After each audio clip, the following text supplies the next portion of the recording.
Welcome to everyone, whether it's good morning, good afternoon, good evening, wherever you are. May it be a day that brings you joy and wonderful new insights. I'm not going to take up too much time here, wanting primarily to give time to Eunjin and to Paulinus.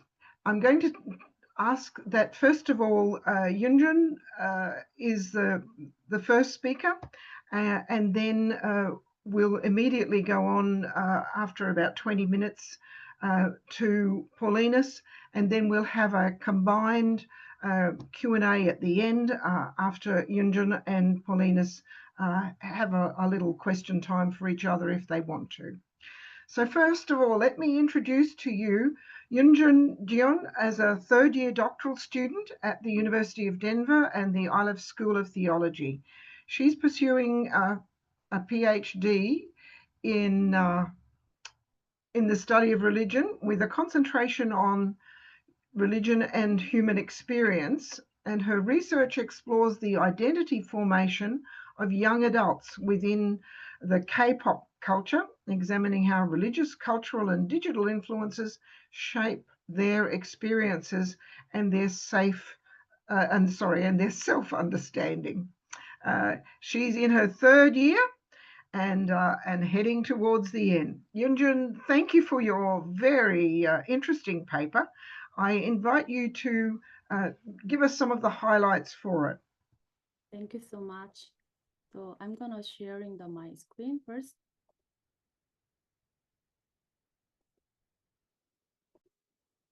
Can you see the screen? Great. So thank you so much for welcoming the beautiful introductions, and I'm honored to have an opportunity to present my paper, Beyond the Borders, Cultivating Digital Citizenship, Becoming a Just Christian. In today's hyper-connected global era, digital spaces have become primary arenas for living as digital citizens who are engaging in this decision-making, not only for young people, but for everyone who uses the internet irrespective of ages, genders, and race and nationalities. Media cultures, as Mary has observed, is the water in which all of us swim, a sentiment that echoes Tom Bourdieu's metaphors of the media environment as the amniotic fluid of the younger generation. This immersive environment shapes how we come to see, know, and engage the world, offering not only access to the distant geographies, but also new modes of the perception and meaning-making. However, this media saturation is far from neutral. It influences how individuals understand themselves and relate to others, often reflecting and reinforcing broader global inequities. In this context, how I'm questioning that how might religious education contribute new theoretical frameworks for young Christians to ethically engaging with digital culture?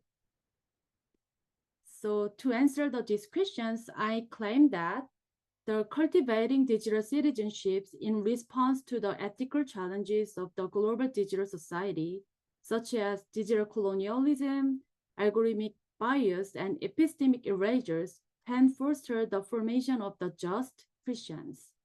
This formation is grounded in three theoretical scaffolds: authentic inclusivity, transformative creativity, and critical accountability. In Christian religious education, we are invited to imagine a more holistic vision, one that forms believers who are both faithful disciples and engaged citizens, especially in a digital-mediated world. This vision is not new.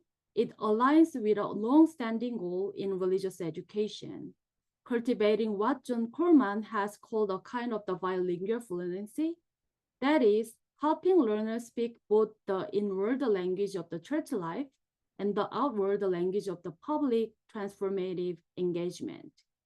As Mary Boyce reminds us, discipleship and citizenship are not opposites. They are mutually reinforcing. And Mayan Li Tran builds on this by challenging us to stop treating citizenship as something ungodly optional. Instead, she said it must be central to Christian religious education, a practice shaped by critical engagement, public witness, and transformative action. This is where I ground my approaches, using the foundations of the Christian religious education to shape how we understand digital citizenship today. In an age where our lives are deeply intertwined with digital spaces, cultivating digital citizenship is essential. We live in what we feels like a flood of the online content that is rapid, overwhelming, and often disorienting. Simply consuming that flood is not enough. So as a Christians, we are called to discern, to engage, and to respond with wisdom and justice. So the digital world is no longer a side issue. It is the context in which much of our spiritual and public lives are now lived. That's why I think digital citizenship must become a core dimension of the Christian discipleship today. So the Christian religious educators today face facing the challenges to directly engage in three ethically charged and interconnected dynamics shaping digital culture globally. First, digital colonialism. Second, we encounter algorithmic bias. And third, there is epistemic erasures. Each of these dynamics demands our attention, not just as an educator, but as people of faith committed to justice, equity, and transformation. So let's begin with the digital colonialism. On the surface, the global access to the internet may suggest increased equality and participation. But as sociologist Michael Quitz points out, digital infrastructures today reproduce the olden pattern of the domination. US-based tech giants like Google, Meta, and Apple export more than just hardware or software. They export the Western norms, ideologies, and economic systems. Eunjin calls this platform imperialism, where platforms become cultural and epistemic gatekeepers. So what Tosin's noticed, empathized is especially important. The global north aesthetic and knowledge systems become the default, erasing local and indigenous voices in the process. So we must ask, who creates digital knowledge? Who benefits from being visible? And who gets erased? As Christians, this calls us to rethink our role in the digital world, not as passive consumers, but as active participants seeking justice and equity. So next, we turn to the algorithmic bias. Algorithms don't just organize information, they shape how we see the world. And often they reproduce social inequalities embedded in the data they are trained on. Marginalized groups, whether by race, gender, or geographies, face disproportionate harms from misinformation to harmful stereotypes. So more I'm looking at the exploitations of the labors, and you think about it, there's all like AI, like coding systems. Behind all of these are invisible workers in the Philippines, often in the global south, performing the ghost work that powers machine learning. They label images, flag violent content, and train AI systems under exploitative and precarious conditions. These are not unfortunate side effects. They are structurally features of the digital economy rooted in exclusion. So we must bring our ethical commitments to bear on not just what we consume online, but how those systems are built and who pays the hidden cost. And lastly, I think in the third, like a major concern is the epistemic injustice. Philosopher Miranda Flickers give us two powerful concepts, which are human injustice, and testimonial injustice. Humanistical injustice means when a group lacks the tools to make a sense of their own experience. Testimonial injustice means when someone's credibility is unfairly diminishes. So in digital cultures, both forms are amplified. Algorithmics privilege dominant narratives, those aligned with Western values while silencing others. So one example of this is a techno-orientalism, where Asian cultures are imagined as a futuristic, robotic, or hyper-technological, but ultimately dehumanized. This portrayal strips away complexity and contributes to the erasures of the Asian epistemologies. What's at stake is not just visibility, but interpretive power, who gets to define reality and whose knowledge is rendered invisible. We attend to these epistemic gaps and ask how our faith calls us to affirm and uplift voices that have been structurally excluded. So where do we go from here? So before thinking about the three scaffolds, I'm thinking about the religious education context. So as you can see that we can think about the religious education, like in the context, the microwaves, micros means that culture, tradition, and social location, and the micros may be like faith community and school and families and so on. And then we'll think about the educational principle and teachers and learner and text. We'll usually think about the teachers might be mentor, pastor, educator, professor, and religious leaders and parents and so on. Maybe in learner is congregation, K-12 and students, and text is the Bible, doctrine and canon and academic books and so on. But when we think about the religious education in digital society, it's gonna be a paradigm shift. For example, the teachers may be social influencers, evangelists, celebrities who testify to the gospel, tech-savvy individuals, lay people, pastors or preachers, podcasters, YouTubers, TikTok creators, journalists, musicians or lyrics, and meme creators, bloggers or vloggers, activists, AI assistants, friends and peers, and community leaders. And think about the learner. So anyone who can create the media, at the same time, anyone who accesses the internet, they can be like a learner to understand of the Christianity and then the formation. And text, maybe memes, social media posts, music lyrics, hashtag, news articles, YouTube comments, TikTok captions, blog posts, forum threads, Reddit posts, product reviews, chat message, emoji, and GIFs, and also AI. So now we are thinking about it, the religious education in digital society. It could be a paradigm shift phenomenon, as you know. So where do we go from here? Becoming a just Christian in the digital society means more than learning how to use technology. It requires us to ask whose technologies, whose values, whose futures. So digital citizenship becomes a theological praxis, our ongoing practice of the discernment, solidarity, and prophetic presence. It requires three scapulars, I think: authentic inclusivity, transformative creativity, and critical discernment and accountability. Ultimately, this is not just about being ethical online, it's about forming Christian identity in a digital world shaped by empire, code, and culture. So now I'm using AI, the ChatGPT, and Canva to make a PowerPoint because this theme is a digital society. So I'm trying, maybe you can see how the AI create the PowerPoint.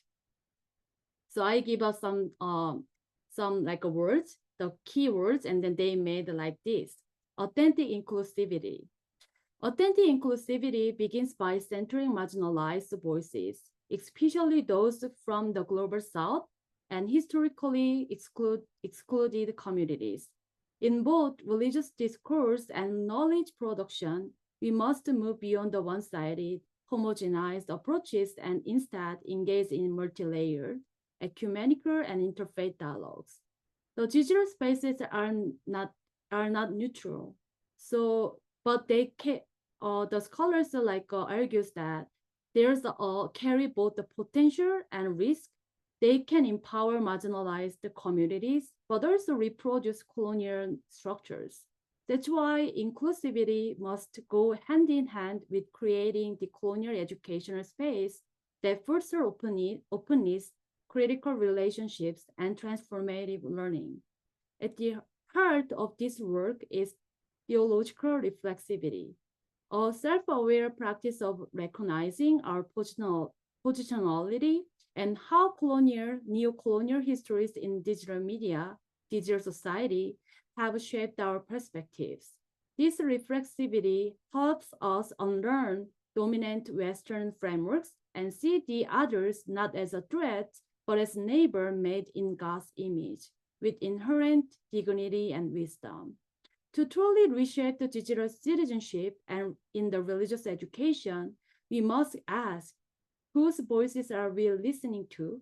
Whose are left out? Which epistemologies do we uplift? These questions lead us towards justice, dignity, and the radical hospitality of God. So I'm sharing the some pictures. You can see that the Canva made AI based on how they understand the understand about the authentic reflexivity.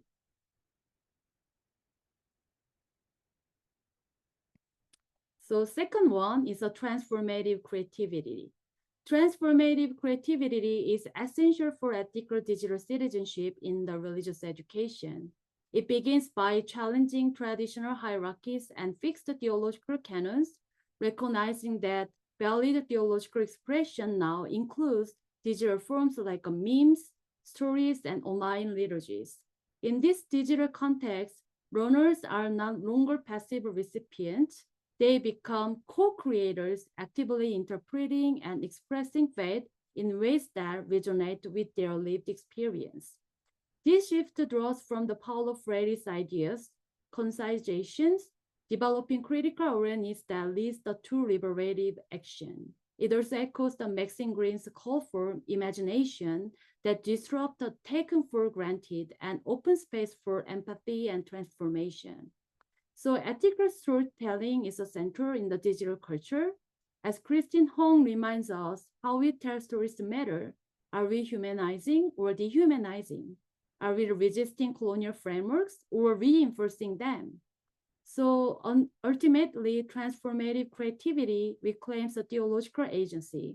It empowers learners to create faith-rooted, justice-oriented content in digital spaces, turning digital theology into a sacred and prophetic practice. So now you can see the transformative creativity. They give us some a picture like this.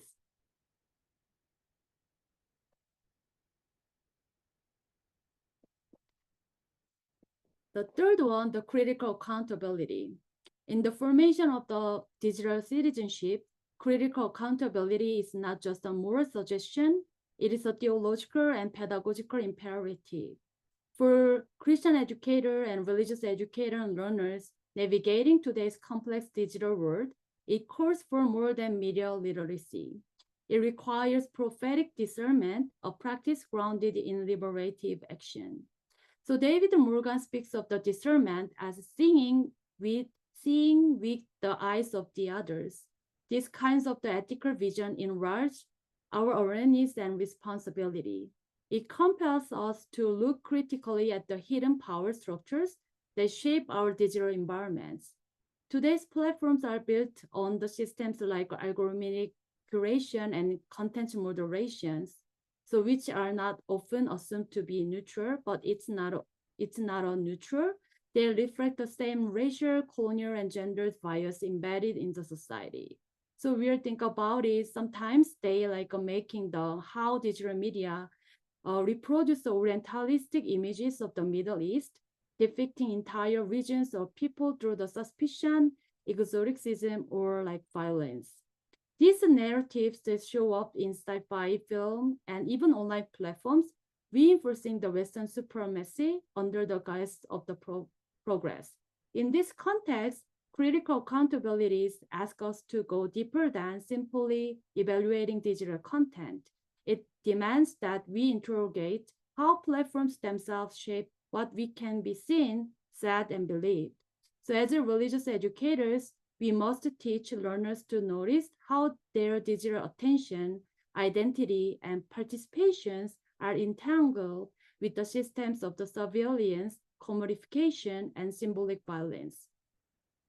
So critical accountabilities about forming learners who can discern with justice, who can resist digital colonialism, challenges biased infrastructures, and embodied an ethical liberative presence in the digital world. So now you can see the another pictures, critical accountability they made.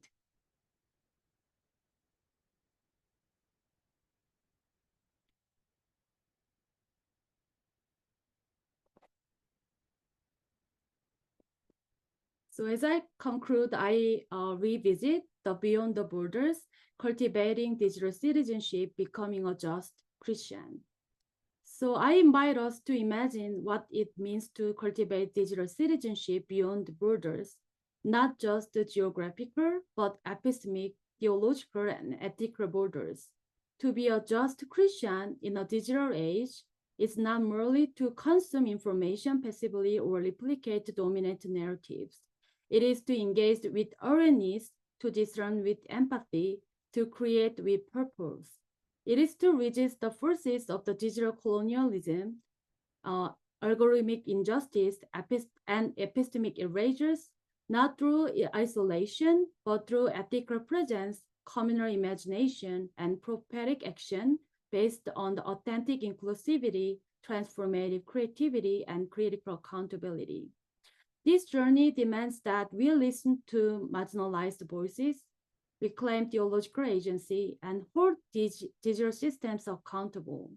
It asks us to live out our faith, not only in church or doctrines, but in how we navigate, participate in, and witness online as well.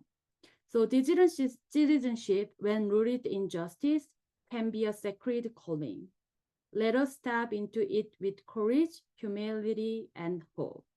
Thank you for listening.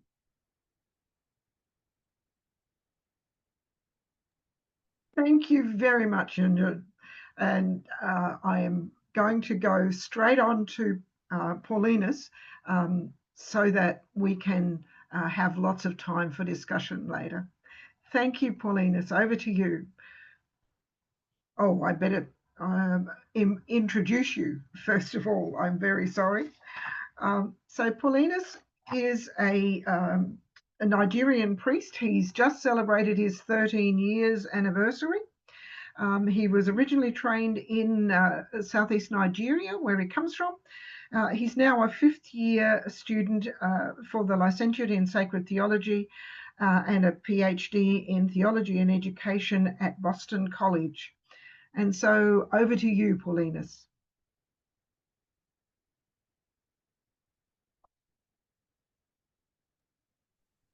Thank you, Elizabeth, and thank you everyone for coming. Yes, I've been in Boston College for almost 5 years, but this is actually my 2nd year in the PhD program.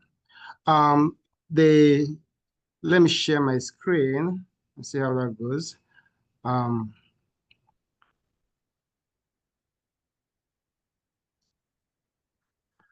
Can you all see that? Okay, good. So the title of my paper is Priestly Formation in the Age of AI, Rethinking the Author Christus Ideal in the Light of Imago Dei and Imago Hominis. Let me begin by saying that my paper focuses on the formation of Catholic priests with implication for broader Christian formation.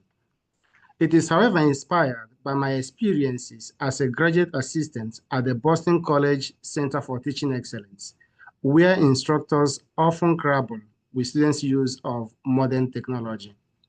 For example, one professor denied a non-native English-speaking student permission to use a translation device during an exam.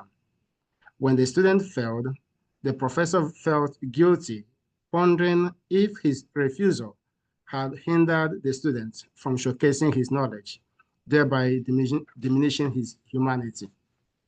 This situation led me to consider how formation leaders view modern technology. In Catholic seminaries, where priests are meant to become another Christ, that is, author Christus, a critical question emerges. And the question is, how do we form another Christ in an era where artificial intelligence is reshaping humanity? I argue here that to form seminarians into another Christ in the AI era, the traditional theological anthropology rooted in Imago Dei and Imago Christi should embrace the new paradigm of Imago Hominis proposed by advancements in artificial intelligence. My argument centers around three key propositions. First, the author Christus ideal remains the foundation of priestly identity and formation. Secondly, this ideal flows from humanity's vocation to mirror God, as taught by Imago Dei and fulfilled in Imago Christi. Thirdly, AI and the concept of Imago Hominis extend rather than contradict this tradition by reflecting aspects of God's image in humanity. Let's begin with the first proposition, that is the author Christus ideal. Historically, author Christus once referred to every baptized Christian until the Council of Trent. Since then, it has been applied specifically to priests. Pope John Paul II, in his apostolic exhortation, Pastores Dabo Vobis, notes that there is an essential aspect of the priest that does not change. According to him, the priest of tomorrow, no less than the priest of today, must resemble Christ. Consequently, the author Christus ideal seeks to shape both the identity and mission of priests, guiding seminary formation in the Catholic tradition through the four pillars of formation, namely human, spiritual, intellectual, and pastoral. Granted, the application of this ideal may vary across contexts. In Nigeria, for instance, it is strictly applied with the ideal boldly written in the seminary handbook thus, and here I quote, "The goal of priestly formation is until Christ is formed in you," Galatians 4:19. So this strict application would often result in distrust of modern technology. Phones, social media are largely restricted, and technology is frequently viewed as evil. But the question is, are technologies truly evil? To answer that question, we return to the theological roots of author Christus. At its core is the Imago Dei, and Imago Dei is a doctrine that humans are created in God's image. The doctrine is founded in the scripture. You can refer to Genesis chapter 1, 26 to 28, chapter 5, verse 1 to 2, and 9, 6 to 7. But its interpretation varies. And we just wish to point out three classic views here. The first, advanced by medieval and Reformation theologians like Augustine, Aquinas, and Calvin, is the substantive view. This view holds that we image God in our rationality and moral nature. The second view is the relational view, proposed by modern theologians like John Zizolas. He is also an Eastern Orthodox theologian. And he emphasizes that since God is relational, Father, Son, and Spirit, Holy Spirit, we reflect God's image in how we relate to God, to one another, and to creation. Finally, The functional view advanced by contemporary scholars like Richard Middleton and Celia Dean Drummond poses that humans bear God's image by exercising stewardship. Observably, these different angles converge on one point, namely, imaging God involves our vocation to be, to love, and to do as God does. The Imago Christi concept corroborates this point. As the scripture tells us in Colossians chapter 1, verse 15, Jesus Christ is the image of the invisible God. Jesus Christ is also known in Christian theology as the perfect image of humanity. Hence, the International Theological Commission knows that Christ reveals humanity's fullness in its origin, its destiny, and its current reality. He shows us, according to the ITC, Christ shows us both who we are called to be and how we can be new humans capable of radical love despite sin. So to summarize this second proposition, that's the author Christus. We note rather that the author Christus grows from our call to mirror God, rooted in both the Imago Dei and Imago Christi. It means living with dignity, love, and creativity, and becoming ever more Christ-like, even when we fall short, by continually striving to reflect God's image in our lives. This is a human vocation, not hindered by advancements in artificial intelligence. So we now go to the third proposition, which is that the concept of Imago Hominis, understood as the human image reflected in our creations. In the age of AI, this idea is especially vivid. Noreen Hersfeld is a professor of science and also of theology. And she has observed that artificially intelligent machines and digital companions are beginning to share traits that were once thought to be unique to humans. She draws parallel between AI and Imago Dei to highlight this point. Exploring this parallel, I believe, is invaluable for establishing the point or the position of this paper, which is the integration of both technology and the theologically informed Imago Dei. Considering personality, for instance, today's AI systems, excuse me, today's AI systems process, excuse me, today's AI systems process and reason with information on an extraordinary level. They can perceive patterns, learn from data, and even create in ways we once only attributed to human minds. This could lead us to panic and insist on human uniqueness. But I want to suggest the opposite. AI's intellect is simply an extension of human reason. In other words, God gave us dynamic intelligence, and AI pushes that gift further. In terms of relationality, we also see AI echo our relational nature. Think of chatbots and social robots that can recognize emotions, hold conversations, or offer companionship. Those machines don't feel, but they simulate aspects of friendship and empathy. Stories in popular culture, like the film Lars and the Real Girl, where a lonely man forms a bond with a doll, suggest that even artificial relationships can spur real human connection and healing. In a similar way, our experiment with AI highlights both the promise and the limitations of relationships. They help us reflect on what true communion looks like. Functionally, AI is unprecedented in fulfilling the human vocation to share in God's creative stewardship. AI systems create art, solve puzzles, analyze data, and support medical breakthroughs. So far from displacing humanity, These technologies amplify our capacity to do good in the world. In this sense, Imago Hominis does not replace Imago Dei. It underscores it.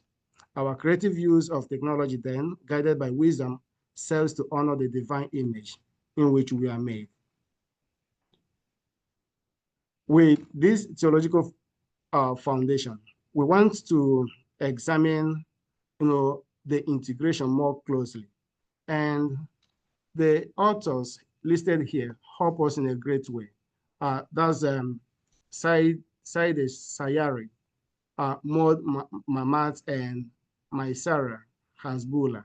These are professors in the university in Malaysia, and they teach in the Department of Science and Technology. So they undertook a philosophical investigation of the connection between Imago Dei and Imago Hominis. The insights we can draw from their article, they are numerous, but I just highlighted two for our purpose. First is that Imago Dei and artificial intelligence as a new field of science have something in common.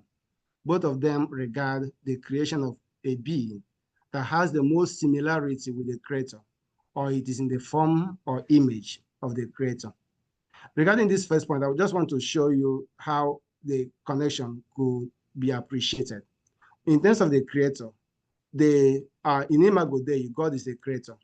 In Imago Hominis, human beings are the creators.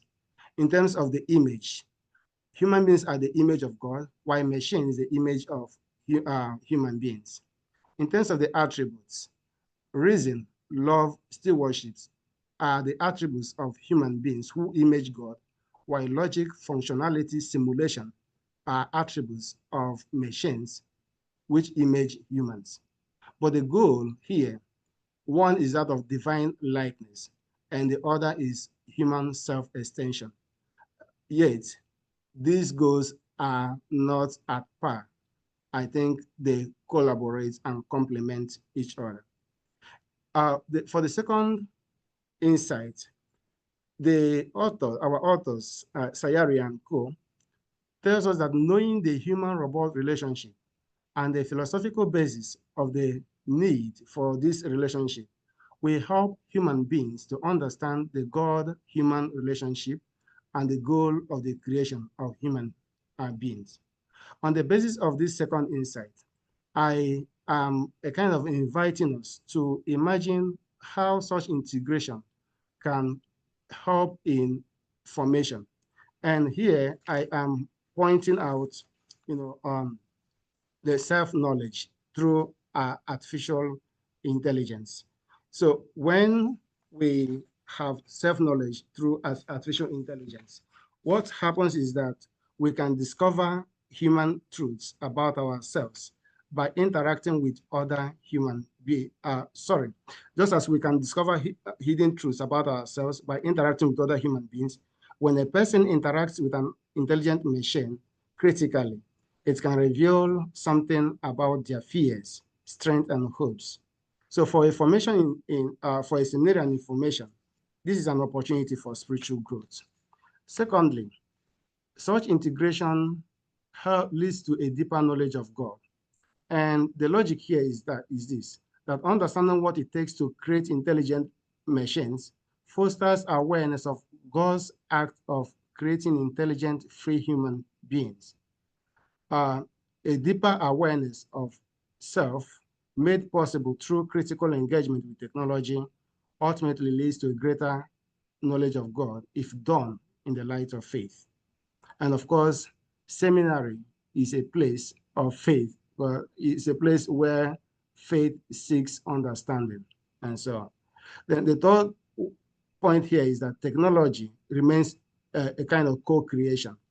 AI development, when aligned with Christian vocation, is an act of creating for God's kingdom. This is true because our ability to innovate is not incidental to our humanity, but essential to our calling to become co-creators. Seminarians who understand this will see that being author Christus includes wisely stewarding human creativity, even in digital form, for the sake of the gospel. Finally, cultural relevance. Priestly formation that embraces AI resonates with today's youth and equips future priests to navigate a digital world ethically and pastorally. It responds to Pope Francis' call to universities and seminaries to integrate emerging knowledge into faith-filled frameworks. If these insights make meaning to us, perhaps the next task will be to imagine how to implement them through our pedagogies. And here I just want to point out three of such pedagogical strategies. The first is guided AI self-reflection. Through supervised use of AI tools, seminarians can assess their learning and their spiritual progress. Secondly, faith-based tech engagements. Courses on faith and technology can enable theological reflection on digital culture. And finally, community-centered tech projects, collaborative tech initiatives like faith-based chatbots can foster fraternity and pastoral creativity. So to summarize this, I just want to know that each of these strategies turns AI from a threat into an ally in formation. Together, they help seminarians see AI as a tool for reflection, creativity, and service. The goal is that well-formed priest in the digital age does not fear technology, but is equipped to use it wisely, modeling ethical engagement and showing that faith and innovation can work together. To conclude, I want to make just a few statements. One is made by Pope Benedict XVI. According to him, the church has always adopted whatever is good and useful in the culture of every age, purifying it and elevating it with the light of the gospel. The second is that the Imago Hominis, far from undermining Imago Dei, reveals the depth of human creativity and vocation. Thirdly, the formation of Alter Christus today must integrate both theological tradition and technological insights to prepare priests for pastoral leadership in the digital age.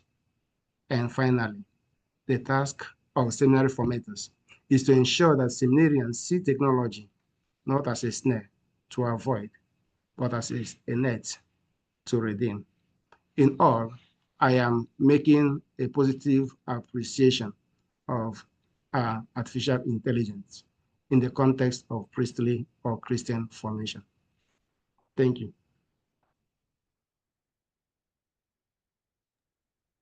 Thank you very much, Paulinus. I'm overwhelmed by all of these new ideas and ways in which to view our technological advances. I'm wondering if Paulinus and Eunjin would like to have a conversation about what you saw as resonating in the other's paper.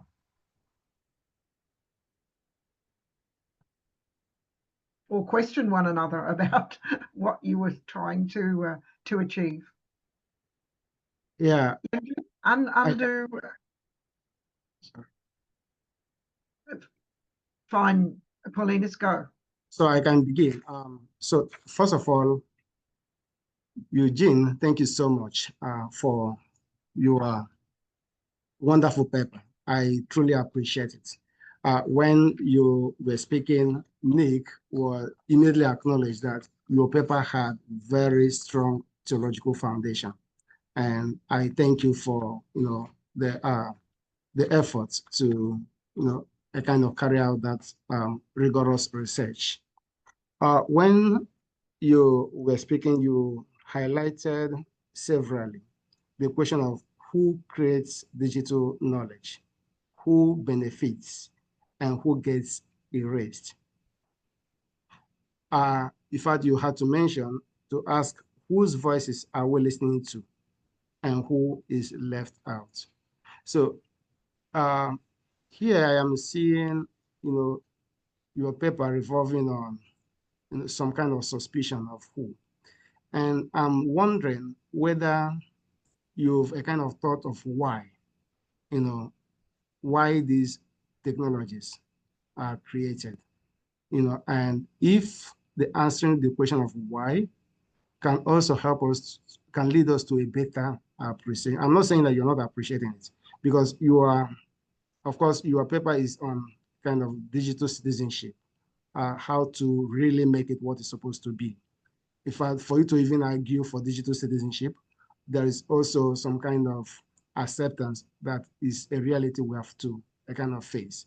But then I'm just a kind of imagining whether thinking about the why can also redefine our output or our criticism sometimes of the digital technologies.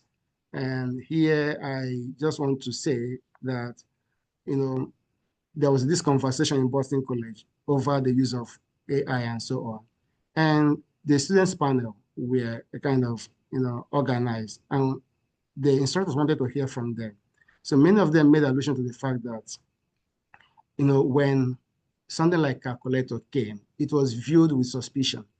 Yet people have come to live with that reality, knowing that it doesn't affect them so much.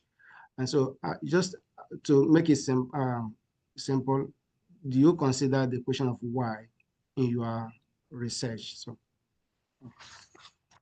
Thank you so much for excellent questions. But my internet connection is still like unstable, so I'm like in and out, but I cannot catch the all things what you wanted to like ask. So, but I'm thinking like of the first one I can catch the like, so who is erased, who is like suspicious, who is them, right? Am I correct what you asked? yeah, so the simple question is this, that you were concerned with who, creates digital technology. And I'm asking, have you also considered the why? So my papers are more focusing the global era. Like I'm thinking that like in my personality from South Korea and then now living in the US and thinking about the global society, how do they connect, interconnected. That is my like grounded understanding on the digital society. And also like who is that, which means that I'm thinking the global South and global West relationship. So we are like staying in the right now, the global West. So we are very privileged to use the AI or all like internet access. But the global South, in my experience, but except the Korean, because Koreans have high technologies they can access. But like, for example, the Indonesia or like other like countries in Asia, there is really like limited to the access the internet. But at the same time, like sometimes like they usually access to the internet through the phone, very easy way. So they can like consume all like information and media through the like global West, like for example, they made. So that's why I'm concerning that like how can we understand the who is the benefits for the like the in the media digital society, and how who's gonna be erased or like a misunderstanding on their cultures. So because of like usually the global West, particularly the US context, they made a lot of the like information and like creators to like spread all information. So that's why I'm thinking that the relationship between the global South and global West. Yeah, I'm not sure that it's really the right question, right answer to you, but yeah. That's perfect. Thank you so much for clarifying. Yeah. So I'm following to the like your question, and then I'm very excited to understand. Thank you, understand your paper as well, and thank you so much for your very philosophical and theological understanding the Imago Dei and Imago Hominis and the relationship, and to reimagine the AI creators as well. So my papers are more like critical understanding on the technologies. Maybe we in the particular in the religious education like era, but I think that you are more like a theoretical and philosophical understanding to understand the Christian formation through the like AI. So how do you see the like gap between my papers and your papers, like your thoughts, or like how do you think about it? In my perspectives, more like the digital colonialism, or like more like a power dynamics embedded into the like my understanding on the digital cultures. But I'm wondering, so in this context, how do you engage in the Imago Hominis? Yeah, first of all, in terms of the relationship between your paper and my paper, I think both acknowledge the context. Both are now a kind of trying to think of how to deal with the context in which we have found ourselves. So for you, in the context of religious education, we need to be more critical of these technologies. Now, for me, my take is this, that already many people seem to a kind of lost hope of the technology itself. And so it's a question of addressing the hope there, telling us that, trying to go back to the fundamental principles there. My research is focused on theological anthropology, and that sounds, philosophical in itself. Because although if you want to come back to something like gender, want to come back to something like maybe sin, grace, and so on and so forth, you can be more practical about that. But if you want to establish some theological principles, then you may have to employ some kind of philosophical terms. So it is like a kind of providing the principles for theological educators, for religious educators to work on, as they go into the classroom to implement whatever they're going to implement. The truth is this: we can never devise a good pedagogy if we have a poor sense of the person we're dealing with. So we need to have a positive appreciation of our students, of our audience, even for us to even develop a good pedagogy. Implementation matters in that area. So that's a kind of my thinking of to your question. Thank you so much. Thank you to both of you. That's further extended your papers. I'm going to open up now for the wider community, digital community who's gathered here today, and invite especially Essa. I think yours was the first question. Would you like to speak about it, please, Essa? So I think that the Essa came left. So oh, did she? Oh, what a pity. Well, are you all noticing that she's saying the categories of teacher and learner seem to be expanded? For you, Eunjin, do you think that the traditional distinctions between teacher and learner are collapsing in this 21st century? yeah, I think that I don't want it to say like collapsing, but more like a blurred, like, but it's really different understanding right now that in 21st century is like to understanding the teacher and learners. So, but many like religious educators like criticize about the traditional like a teacher and learner like relationships, right? But I'm more like extension understanding on the in understanding the relationship between teacher and learner, in particularly in the digital world.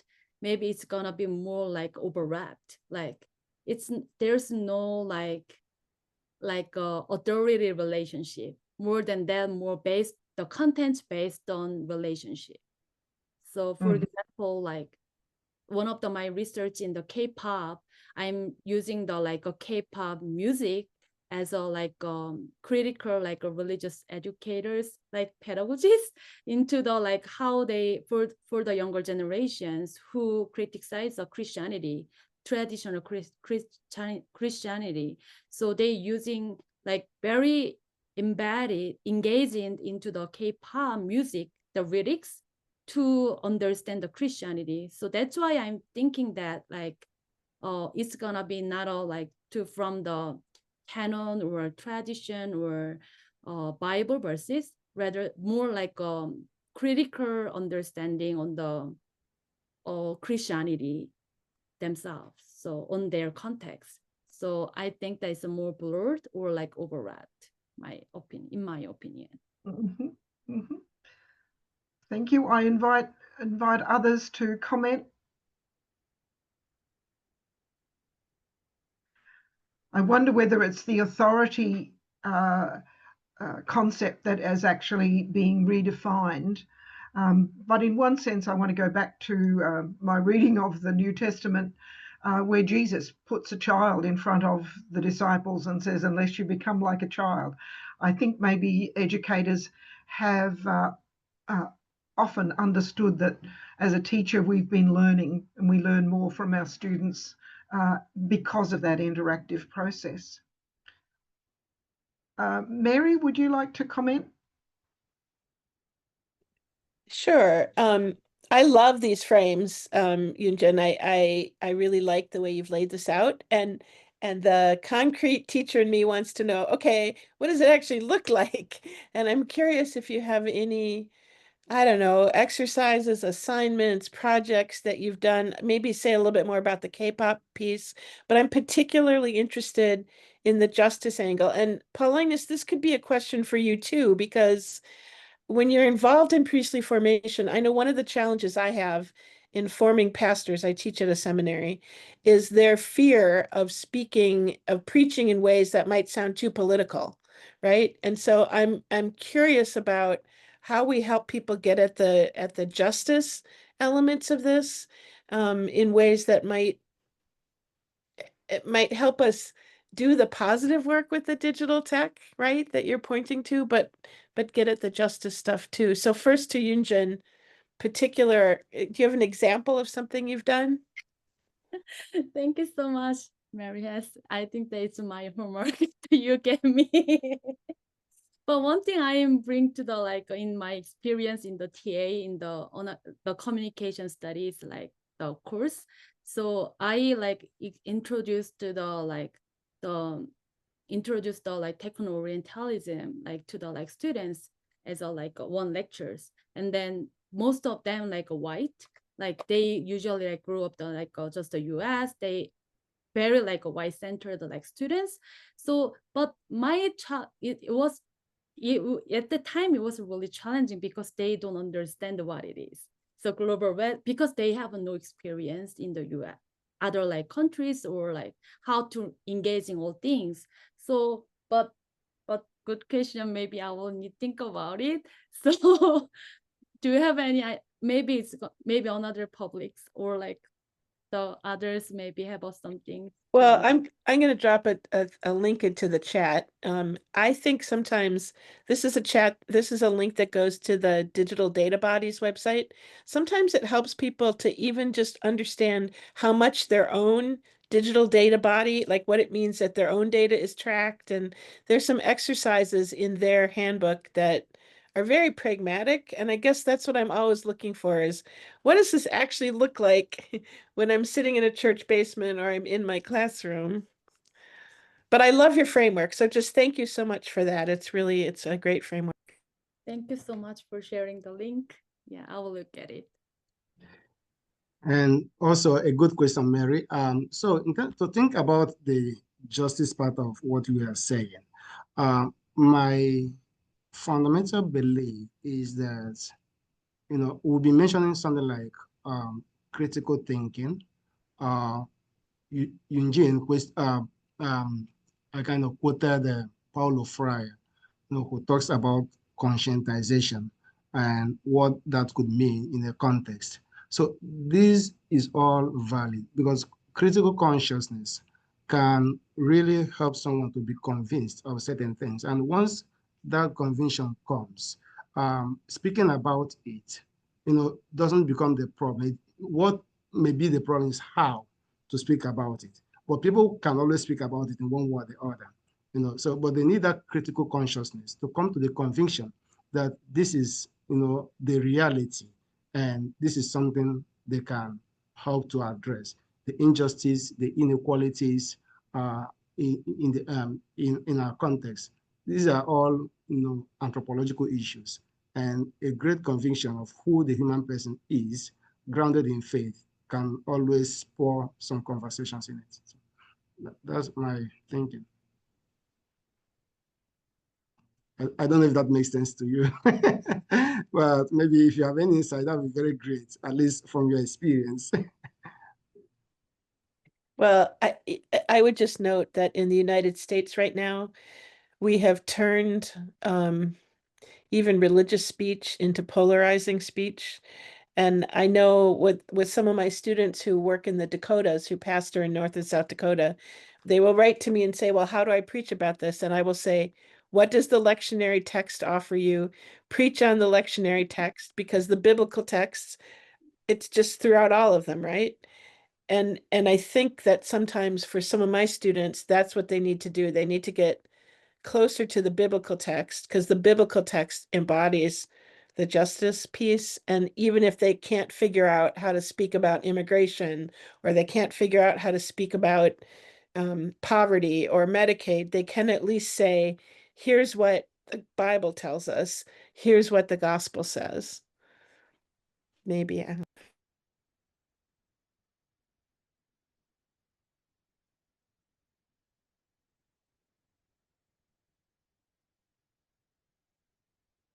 I'm wondering if there are others. Thank you, Mary. That reinforces my concern too, of just how relevant our whole tradition has to be. I'm wondering a question to both Paulinus and Eunjin. It's a question for me of, well, now, if the global north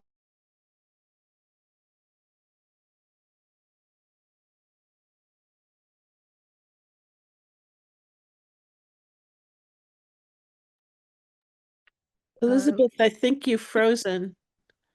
She mentioned earlier she was having some computer problems. So and how should we do that? Hey, Elizabeth, you have to start over because you froze. We missed your whole question. Oh, sorry. Yeah, my internet's unstable. I was wondering, for the global north and the global south, having in Eunjin's paper about a different perspective and the need to bring up those different understandings.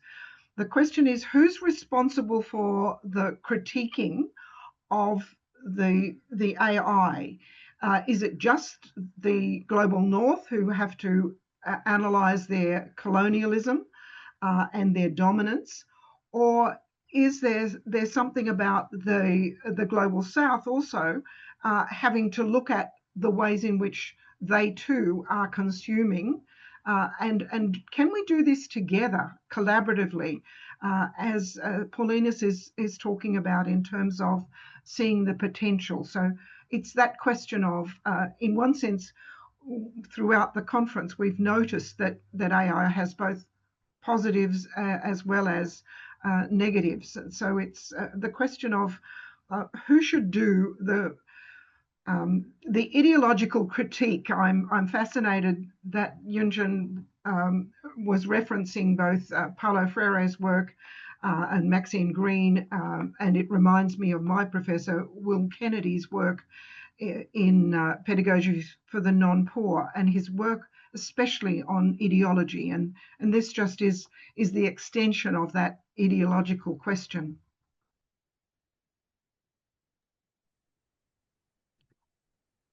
Okay, if I should go first, yeah, I would think both, but at the same time, if we are to follow the argument of Paulo Freire, for instance, so Paulo Freire will always kind of insist that it is only a kind of the oppressed that can liberate themselves, that because the oppressor can't liberate the oppressed. So, and if that is true, then it may be difficult for the comfortable global north to really make such a reflection in a way that will appeal so much to the global south.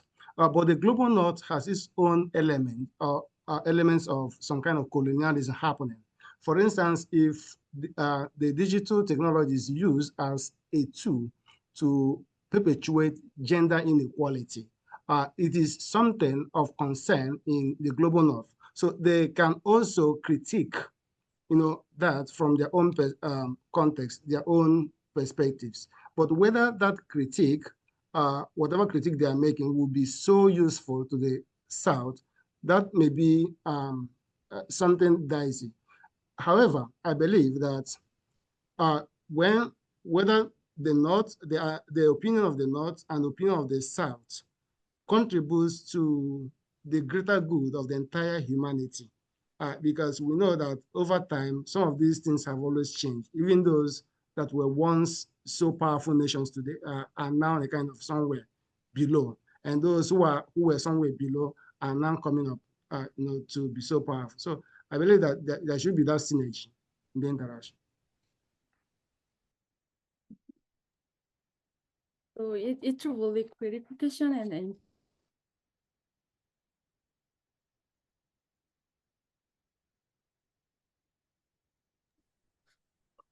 She mentioned that hers has been having trouble too.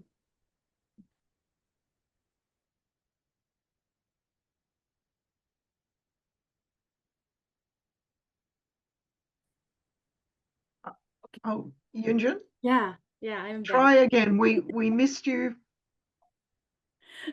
Yeah, so I think that it's a really important question, but so when we think about it, who's gonna be responsible? Who should the responsible of the all things from between the global north and global south? But interestingly, the global south as well use the internet and then using the all AI and to see the all information and the sharing.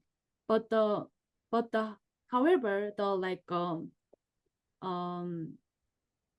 I think the portion of the data and coding systems from the Western to understand all things. So that's why I'm thinking more global north has a more a responsible to critical understanding how they understanding to use the internet or ethically. But at the same time, a global south, I'm using the mixing greens, so they very limited imaginations to understand their society, because they through the understanding the a word through the information in the internet. So that's why I think that there's a power relationship still there. So, but at the same time, the global south has a different responsible to disrupt the disrupt the the limitation of the imagination, I think.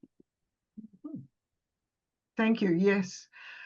There's a further question to Paulinus about pedagogical recommendations from Yendu. Yendu, are you able to talk about this? Yes, just like the question, very simple in the chat, but I inspire to say this question just because the previous one of previous presentation, it seemed argue that AI never help us to grow in spirituality, but in here Paulinus say otherwise. So that's why I want to hear more how you can say that engaging AI can help seminarians grow in spirituality, and in what ways. It's really, I think it's really good pedagogical recommendation. That is your first recommendation. Thank you, Yenju. That's a good question. So I come from Nigeria, and I went to seminary in Nigeria. And my experience there, in fact, some of my classmates were expelled, for using phone. I was ordained in 2012. So by 2012, 2013, even up to 2018, people were being expelled for using phone. And, my thinking here when I say that engaging AI can help seminarians grow in spirituality is this, that if a seminarian becomes over-reliant on technology, it can spark a discussion about trust in God. For instance, because no matter how good technology is, it is not your God. And no seminarian professes technology to be his or her God or their God. But if the seminarian uses it creatively, it can also spark a conversation about what proper stewardship is. And so either way, there's a growth in the spiritual life of the person. But for that conversation to happen, one has to, not to see technology as evil, because that's the question I raised. Are these technologies really evil? So, but if you don't see it that way, then you are more disposed to engage these seminarians on how they use it. So that's a kind of the answer. I don't know if that meets your expectation.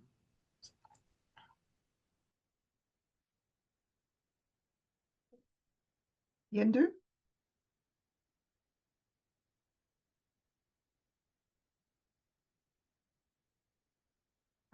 Yendu, are you there? Did you want to come back with Paulinus on this?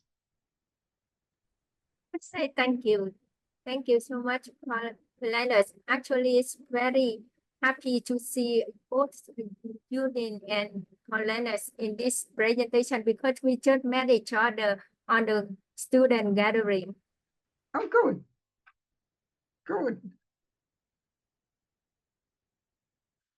I think it's as Paulina said earlier, you've got to have a positive view of humans, but you've also got to have a positive view of what's happening in the world to be able to see what are the potentialities of the God who has continued to be creating with us. Sorry, that's a theological stuff. I really was impressed with the way in which, while I loved reading your papers and wonderful material there for us, I also really appreciated the PowerPoints and the ways in which you highlighted and developed further some of the concepts. And I love the AI generated PowerPoint thing that you were talking about, Eunjin. So I'm wondering if you can talk about, in your own experience, how AI has been helping you in your study towards your doctoral work in religion and education. So do you asking both of us, right? Or yes, please. Yeah. So first of all, I'm thinking like, oh, maybe what? So when I preparing the presentation, I was thinking that, oh, maybe AI helps me to making some image.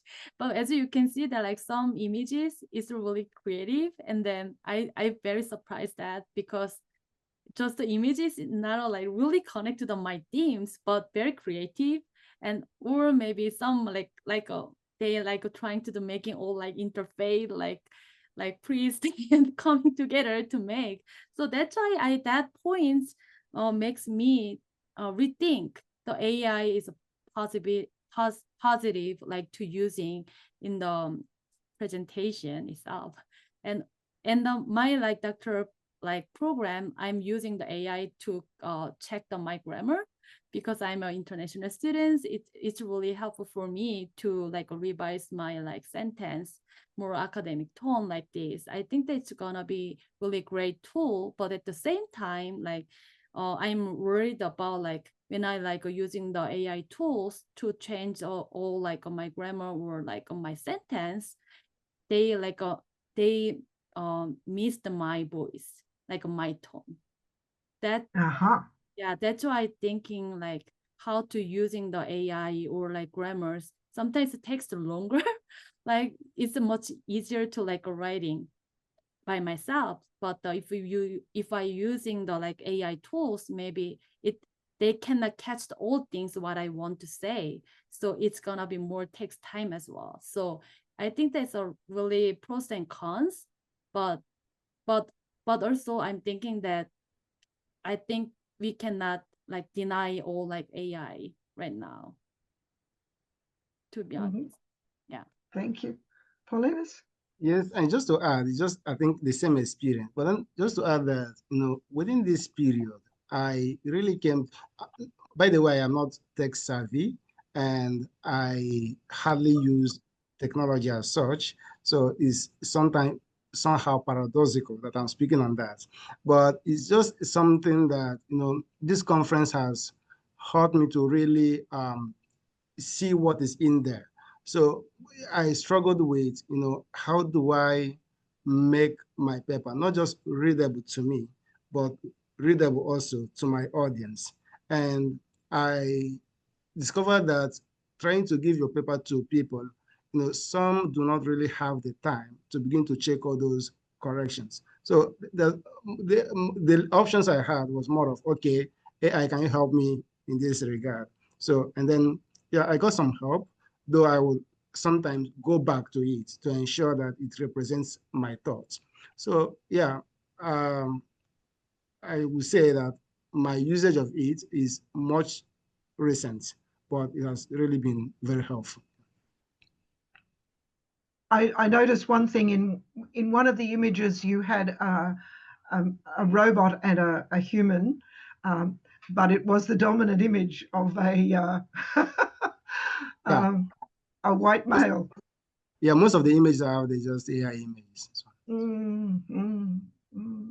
Let me try to encourage others to come in on this discussion.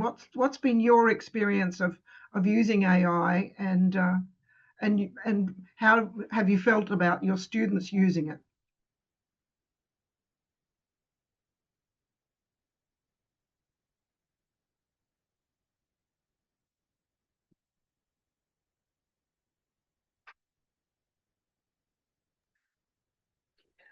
Well, I'll jump in a little, partly because like I retired before it became a thing. I retired before ChatGPT came out. So I haven't really had to deal with it as a teacher. And I don't, the few times I've seen it used, I distrust it completely. Quotes that aren't really quotes, they are in quotation marks. The marks are there, but they're not. If you go back and check the source, they aren't actually in the source. The only place that I've had some, I don't know, luck might be the right word. There's a Catholic AI called Magisterium AI. And the only documents in it are official church proclamations for the last 2,000 years. And so it doesn't have the power to draw from any other sources. There's the Bible and there's all the Catholic teaching. And I was expecting to get a very dry, and I haven't subscribed to it, so I haven't tried it much. But you can do a couple of things with a free entry into the program. And I was expecting to get, I don't know, hardcore dryness, I guess I would say. I put in the question, what do I say to a 16-year-old girl who's considering an abortion? And although it gave me all, straight on Catholic teaching, the priority was a pastoral one. The priority was take care of her. See that she is getting the care she needs. See that she is, that the pregnancy is not because of something bad or dark or whatever. And so that's about the only trusted experience I've had with it so far. Thanks, Eileen. I'm noticing that people are needing to leave, and I think we only have a couple of minutes left. Eileen, have you, do we finish at the half hour? Technically, yes, but we are certainly, we can finish early. I just need to put the,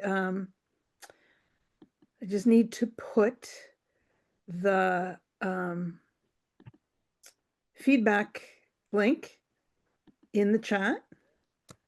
Yes, if you would do that. I've got another question for both Eunjin and Paulinus, but I didn't want to take up time if somebody else had something else they'd like to say. Here's the feedback, and I'll put the Padlet there one more time. Thank you.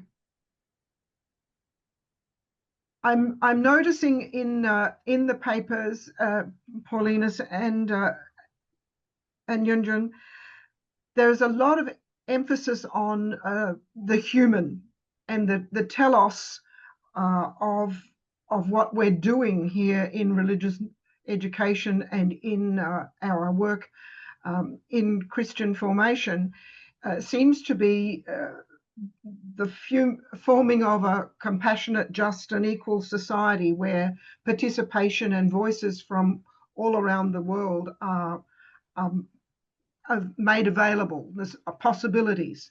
So I see that human telos, but I wonder about the theological telos. What does it say about our understanding of our telos with God? What does it say about the whole soteriology, the notion of who is the savior in this digital technology? Is it the human machine? Interesting that I've put those two words together, human machine, because so much of the machine, as Eileen's pointed out, is the work of humans creating the machine, and yet I have just been so impressed with the way in which my mind has been blown apart by your two presentations, and I really do want to thank you for them and leave the last word to you, Paulinus and Eunjin. Okay, so I can go. I think that's a great question, the telos part of this.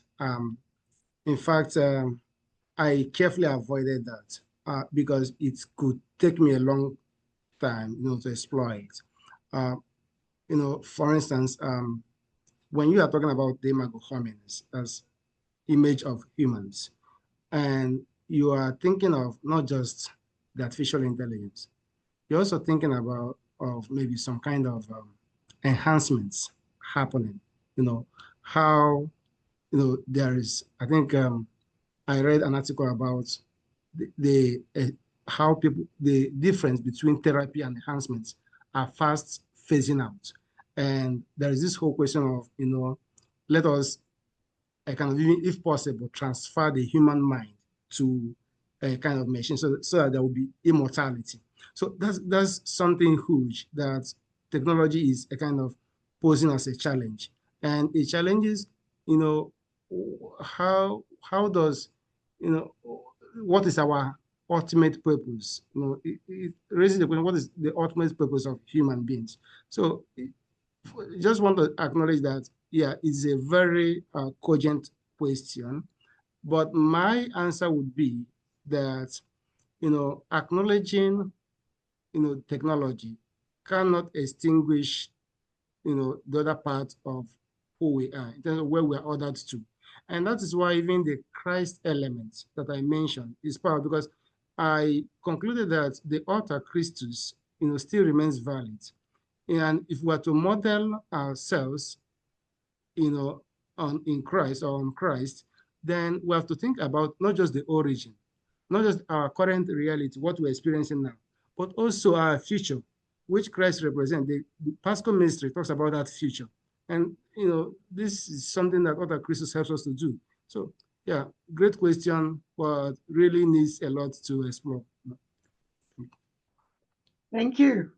I think there's a really excellent question. So we should think about it, and then Pauline explained very well. So I'm same page with the Paulinese. Yeah. Okay. Well, I want to thank you all for both of you, first of all, for your wonderful papers and your great presentations. You certainly have enlightened us in many different ways. And thank you to those who've contributed to the discussion.